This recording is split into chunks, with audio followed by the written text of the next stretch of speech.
Hello everyone, Professor Kusluch here. So I make a wide variety of videos for this channel. Some are current events, some are educational, some are more directed towards students that I have in class at university. This video is probably most appropriate for that last group because it's talking about what courses I am teaching in the fall semester. So I really wanted to make this short 10-minute video introducing the courses, the 3 courses that I'll be teaching at in the fall, and give you a better sense of what each class is about, the kind of questions we'll ask, and what we can expect to learn over the semester. So in the fall, like I said, I'm teaching 3 political science courses. Colorado Politics, Dictatorship and Democracy course, and a senior seminar in international relations, which has a focus on national security policy in world politics. So really, like always, teaching across the political science field. I teach comparative, American, and international relations. I do not teach political philosophy or political theory, but outside of that, I teach IR, CP, and American. So just continuing that tradition here in the fall. So these are 3 very different, pretty different courses, but they are all connected really by this common theme. Each one asks how political institutions, how power, conflict, and policy choices shape the world that we live in, that you as a student live in. So, okay, let's spend a few minutes talking about each class. The first course is Colorado Politics. So this is going to be a state-level case study in American public policy. So this is a 200-level course focused on Colorado state and local politics. It's not, though, just a basic overview of state government like maybe we would expect in a 100-level course. Instead, we are going to use Colorado as a case study for understanding how American public policy works at the state level. So when a lot of people, a lot of students, they may come into politics thinking mostly about Washington, D.C., maybe Congress, the President, the U.S. Supreme Court, and even maybe national elections. And those things matter, of course they do. But many of the policies that affect everyday life are made much closer to home. State governments, governors, state legislatures, city councils, county governments, school districts, ballot initiative, administrative agencies, and state courts all shape public policy in major ways. So in Colorado Politics, we will ask questions like, why do states matter? How does federalism shape policy making? Why does Colorado use direct democracy so often? How do ballot initiatives change policy outcomes? How do fiscal rules like Tabor constrain the state, constrain what the state can do? And how do Colorado's political geography, urban-rural divides, and regional identities shaped policy conflict? So the first part of the course will focus on institutions and roles. We will look at the Colorado Constitution, the legislature, the governor, local governments, parties, elections, direct democracy, of course, and the state's fiscal system. Then we will shift into major policy debates facing Colorado today. So when we think of debates you hear in the news, like affordable housing, growth, land use, water scarcity, energy development, oil and gas regulation, things that even if you don't pay close attention to politics, you've absolutely been exposed to. So by the end of the course, hopefully students will be able to look at Colorado politics and explain how the state works, the institutions of the state, and have a better understanding of those public policy debates that they will encounter the rest of their lives, and have a better understanding of both sides of the argument. So the second course I'm teaching this semester in the fall is a Dictatorship and Democracy course. So this is also a 200 level course, but it focuses more on comparative politics. So if you're taking this at UNC, it counts as a comparative politics course. So the core question of this course will be, how do regimes survive, change, collapse, and erode over time? So a lot of people, maybe when we think about authoritarian regimes, or when we think about dictatorship, or even when we think of democracy, we think of it as polar opposites, as simply opposites. In a democracy, we know that people vote and leaders are accountable to their electorate. On the other hand, we know, of course, that in a dictatorship, one person rules and citizens have no real voice. But we will learn and we'll read about and we'll discuss that the reality is far more complicated. Many authoritarian regimes hold elections. They create parties. They have courts that are used. They maintain legislatures. Many times they write constitutions.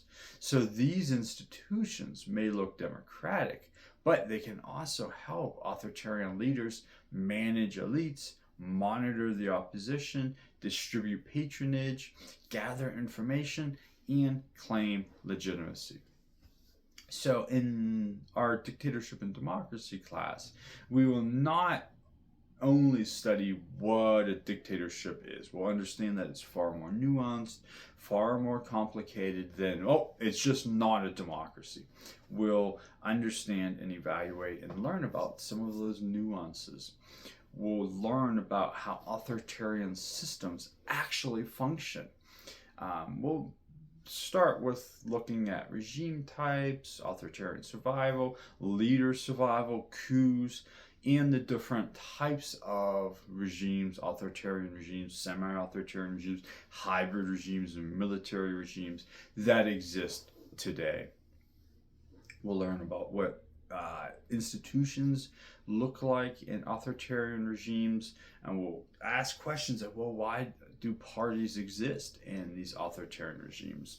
So we'll use some big understanding about regime type, but then we'll also look at, okay, well, if we have an autocracy, how does it get to democracy?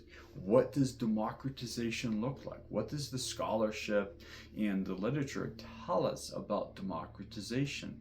What happens when there's a coup, when there's a military coup, when there's a palace coup? And for that, we will use some case studies that we'll dig into. We'll look at some post-Soviet Eurasian case studies where they have succeeded, where they have failed. We'll look at Russia. We'll look at some other examples from the former Soviet Union of where democracy has emerged and where democracy has failed to consolidate or even backslid some. We'll also use examples from the Arab Spring. We'll look at Tunisia, Egypt, Libya, Yemen, Bahrain, and Syria. So we'll try to have a better understanding of what is an authoritarian regime, what is democracy, and then how have countries moved from an authoritarian regime to democracy. And we will conclude the class by looking at democratic backsliding, something that we hear a lot about if we're watching global news, we've probably all heard of the term democratic backsliding. We'll dig a little deeper into that and see why scholars are arguing for or against. It's either happening or it's not happening for democratic backsliding.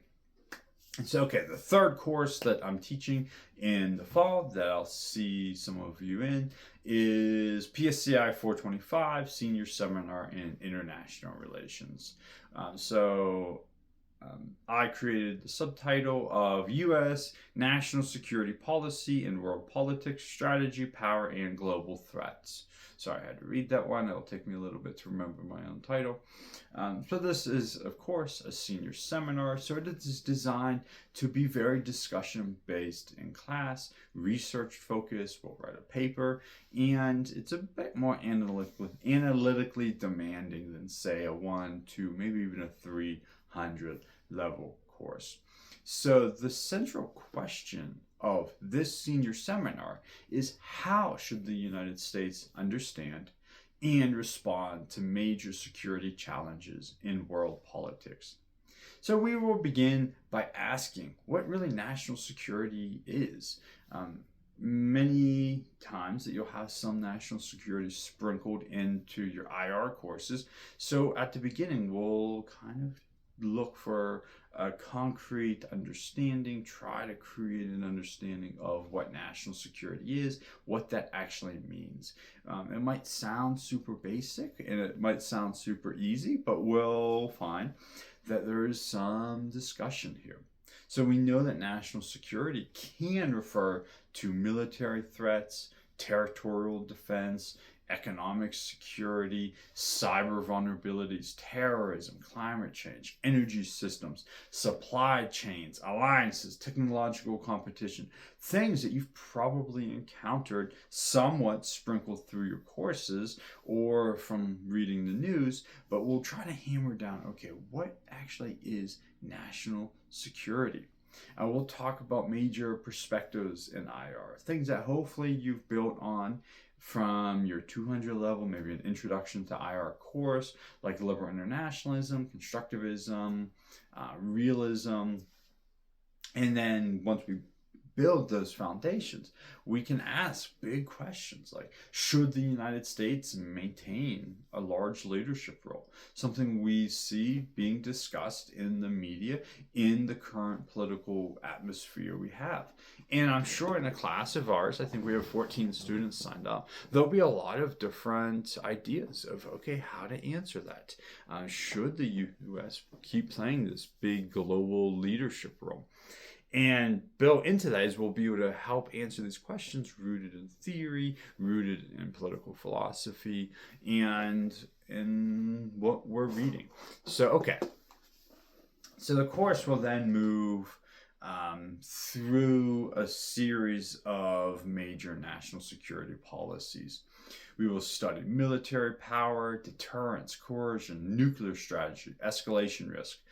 We'll look at the China and Indo-Pacific area, Russia, European security, NATO, and alliance politics. Again, things that you've probably learned a little bit about through your IR career, but we'll put them together and think about, okay, how do these things make sense in a national security standpoint, a national security context, and how do we view some of these things in an applied setting, like with China or Russia. So when I put together the syllabus, to me, one of the most important features of this course is that students will be asked to think not only as students of international relations, but also as analysts. As you are in a senior seminar, you are approaching graduation. So that means we will not only ask, what does this theory say? We will ask, what should policymakers do with that information? Maybe as you graduate, you want to enter a field that these kinds of questions matter for your career choice. So we will try to be a little bit more applied than maybe you were in your 200 or 300 level courses. So we can try to think through, okay, what are the ramifications of the public policies that we are advocating for? And so in this course, we're not going to do like a big midterm or a big final. We're going to do a paper, and we'll do a series of analytical papers throughout the semester. And so here, the goal is really for students to develop clear evidence-based arguments and analysis. So taken together, in the fall, we'll be teaching Colorado politics, dictatorship and democracy, and a senior seminar. So if you are really looking for a comparative course, a senior seminar, or an American government course, you'll probably be seeing me in the fall. So thank you.